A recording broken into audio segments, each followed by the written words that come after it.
quería luego venir a consultar. Apenas luego te miran. Y si preguntas algo, no te responden. Si seguís teniendo dudas con nuestra respuesta, pregúntanos de nuevo.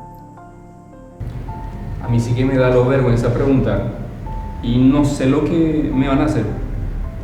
No tengas vergüenza ni miedo. Si tenés alguna duda, preguntá nomás otra vez.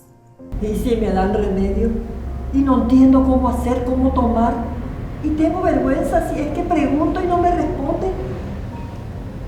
Cuanto más preguntas, más te podemos ayudar a mejorar. Si te duele algo, si no te sentís bien, vení a consultar. Contanos lo que te preocupa, lo que te duele, cuáles son tus dudas.